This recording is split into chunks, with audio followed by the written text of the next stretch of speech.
உங்கள் favourite TV ஷோக்களை இனி miss பண்ண தேவையில்லை. ஜீ5 இல் முற்றிலும் இலவசமாக காணுங்கள். இங்கேயும் எப்பொழுதும். நீ சொல்றவர் கூட பேசிக்கிட்டு இருக்கத பார்த்தாதான் உங்க அப்பா உன்னால அடையாளம் கண்டுபிடிக்க முடியும். இல்லனா? ஆமா சார்.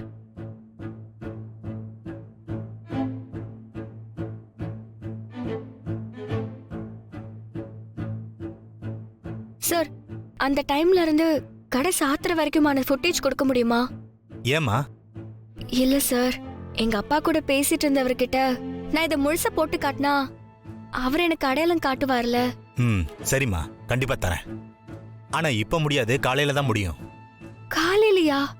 ஆமாம்மா. ஆனா உன் அவசரம் எனக்கு புரியுது. ஆனா இங்க வேலை பார்க்குற ஆளும் வரல. ஏதாவது டெலீட் ஆயிடுச்சுன்னா பிரச்சனை ஆயிடுமா? 15 நாளைக்கு இந்த ஃபுட்டேஜை மெயின்டைன் பண்ணணும். இது போலீஸோட ஆர்டர். நாளைக்கு காலையில வந்து கண்டிப்பா வாங்கிக்கோமா. காலையில வாமா. அன்பரசி, காலையில தானே, ஒரு நைட்ல என்ன ஆயிட போகுது? வா போலாம்.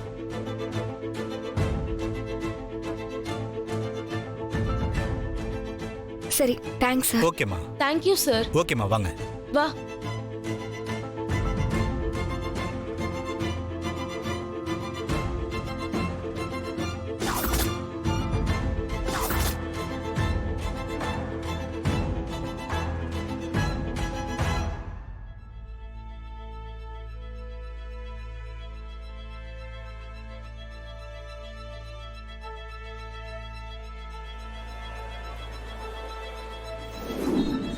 நாளைக்கு பாத்துக்கலாம் அன்பு, ஃபீல் பண்ணாத.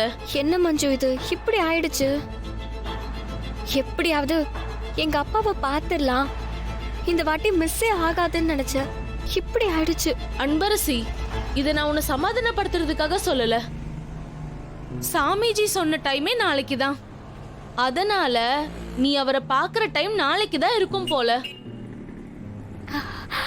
ஆமா மஞ்சு, அது உண்மைதான். அவர் சொன்ன இதே நாள்ல அப்பாவை பத்தின டீடைல்ஸ் கிடைச்சிருச்சு. அப்புறம் காலையில கண்டிப்பா இந்த கடையில வந்து கேட்டா எல்லாமே தெரிஞ்சிரும்.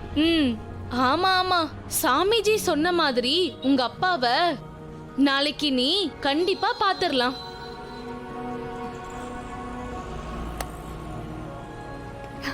மஞ்சு,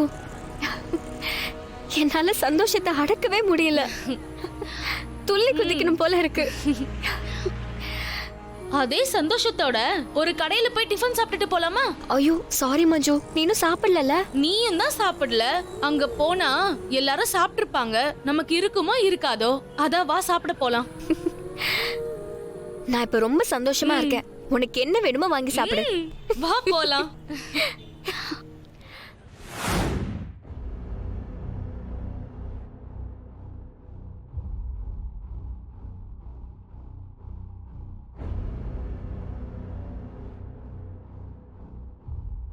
ஐயோ, இந்த விஷயத்த சுத்தமா மறந்துட்டேனே.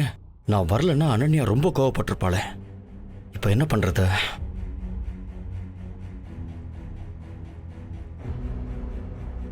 சந்திரா.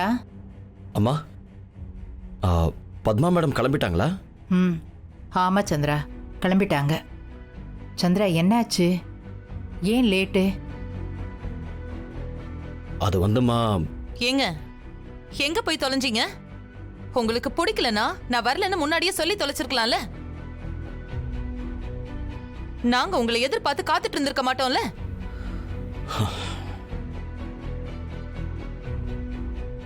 கல்யாணத்துக்கு பந்தக்கால் நடுறப்போ பொண்ணோட அப்பாவே இல்லனா வந்தவங்க எல்லாம் என்ன நினைப்பாங்க?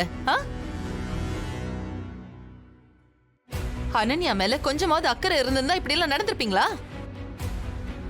சிவகாமி, வந்ததும் வராததுமா ஏன் இப்படி பிரச்சனை பண்ற? ஆமா, நான் தான் இங்க பிரச்சனை பண்ணிட்டு இருக்கேன் இல்ல. தொட்டது 90க்கும் என்னையே நீங்க குத்த சொல்லிக்கிட்டு இருங்க. இவர் ஃபங்க்ஷனுக்கு வராததால எல்லாரும் முன்னாடியும் நான் தான் அசிங்கப்பட்டு நின்ன.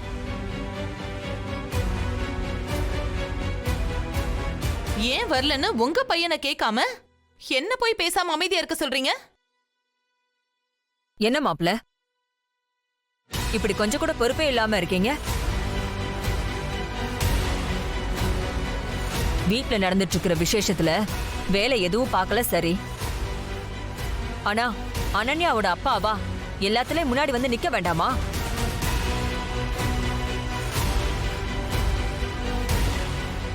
பாவம் அவ. அப்பா இல்லாத பொண்ணு மாதிரி என் பேத்தி வந்து அங்க நின்னப்போ அவ எவ்வளவு வருத்தப்பட்டா தெரியுமா? என்ன ஏதோ குற்றவாளியே கூண்டுல ஏத்தி கேள்வி கேட்கிற மாதிரி இப்படி கேள்வி கேட்டுட்டு இருக்கீங்க? ஆமா, அவன் போன இடத்துல என்ன பிரச்சனையோ ஏதோ வேணும்னு பண்ண மாதிரி பேசாதீங்க. இத பாருங்க, நீங்க எப்ப பார்த்தாலும் அவர் பண்றதுதான் சரின்னு சொல்லிட்டு இருக்கீங்க. அது எனக்கு நல்லாவே தெரியும்.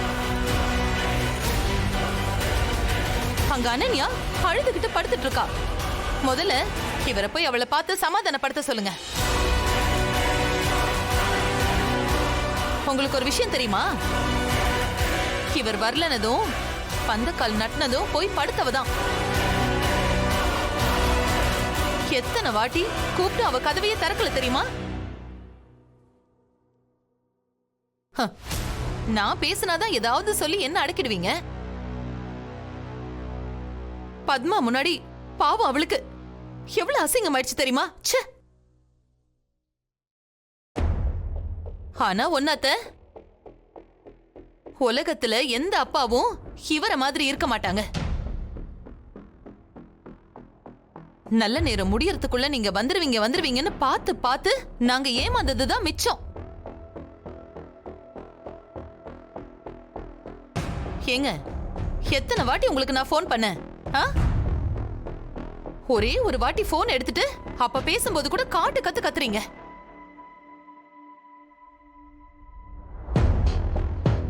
நான் தெரியாம தான் கேக்குறேன். பொண்ணு கல்யாணத்தை விட வேற என்னங்க அவசரமான வேலை உங்களுக்கு வெளியில? இந்த கல்யாணம் பிடிக்கலனா அட்லீஸ்ட் ஒரு சபை நாகரிகத்துக்காவது வந்து நின்னு இருக்கலாம்ல. உங்களை தான் கேட்டுட்டு இருக்கேன். எதுவும் பேசாம நிக்கிறீங்க? வாயை திறந்து பேசுங்க. கல்ல மாதிரி நின்னுட்டு இருக்கீங்க. ஏய், இப்போ என்ன? எனக்கு இந்த கல்யாணம் பிடிக்கலதான் சொல்லிட்டேன், போதுமா? தெரியும். விஸ்வாவுக்கும் அந்த பட்டிக்காட்டு அன்பரசிக்கும் கல்யாணம்னா ரொம்ப சந்தோஷமா எல்லா வேலையும் இழுத்து போட்டு பண்ணிருப்பீங்க. ஆனா இப்ப ஏன் பொண்ணுக்கு கல்யாணம்னு வரும்போது அமைதியா உட்கார்ந்துருக்கீங்க, எந்த வேலையும் செய்யாம. தெரியுங்க, அனன்யா என்னைக்குமே உங்களுக்கு 2ஆம் பட்சம் தானே.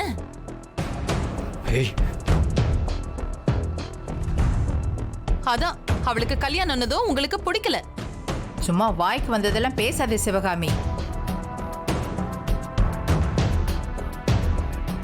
அனன்யா மேல உனக்கு எவ்வளவு அக்கறை இருக்கோ அதை விட 2 மடங்கு அதிகமா அவனுக்கும் இருக்கு. நல்லா இருக்கு அக்கறை. ஆபீஸ்க்கு போன் பண்ணி பார்த்தேன், அங்க இல்ல, வீட்லயும் இல்ல. நல்லா இருக்கு அத்த பொண்ணு மேல அக்கறை. ஜீ5 ஆப்பை டவுன்லோட் செய்து அனைத்து எபிசோடுகளையும் இலவசமாக பாருங்க.